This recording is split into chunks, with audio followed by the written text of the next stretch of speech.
पटन सनम बोलता हो रेट बावे कतन सनम। डीजे अमित तिवारी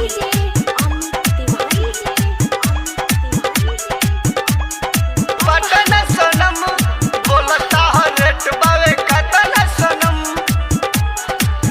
हम तो करत रही तहर इंतजार, आई गइलू तू नाचे बिहार, आई गइलू तू नाचे बिहार। हम तो करत रही तहर इंतजार, आई गइलू तू नाचे बिहार। तोहर देखी के हाल सबे कहे लागे माल, तोहर देखी के हाल सबे कहे लागे माल। लइकन के लागी गइले रटना सनम, आइल बारू नाचे तू पटन सनम बोलता हो रेट बावे कतन सनम। आइल बारू नाचे तू पटन सनम बोलता हो रेट बावे कतन सनम। डीजे अमित तिवारी पटन सनम बोलता हो रेट बावे कतन सनम। अपहर पटन सनम बोलता हो रेट बावे कतन सनम। नाचे आइल बारू दानापुर बाजार में, लइकन से पूछे लागी देबू का हजार में।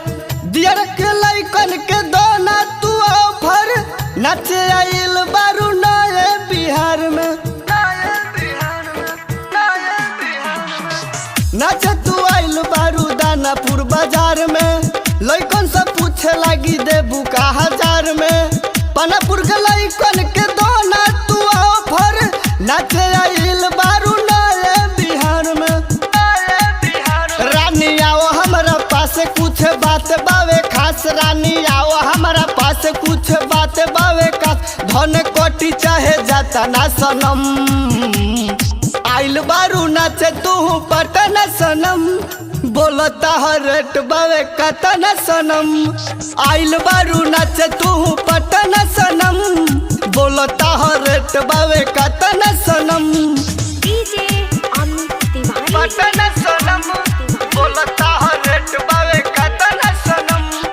अपहर पटन सनम बोलता हो रेट बावे कतन सनम। राइटर भी से खवा के रही हो तू साथ, ओ में बावे अदितवा के हाथ।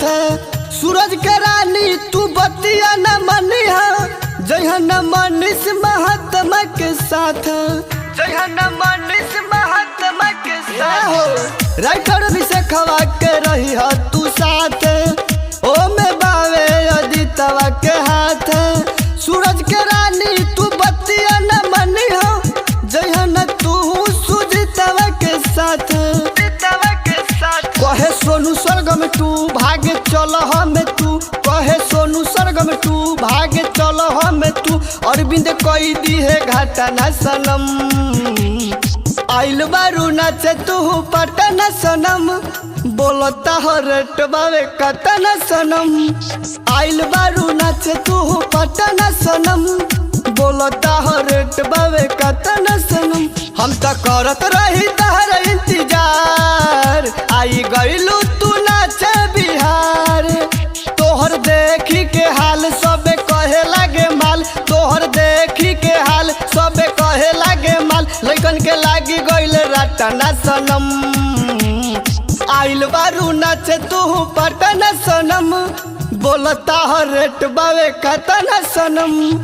आइल बारू नाचे तू पटन सनम बोलता हो रेट बावे कतन सनम। बोला ना कतना बा।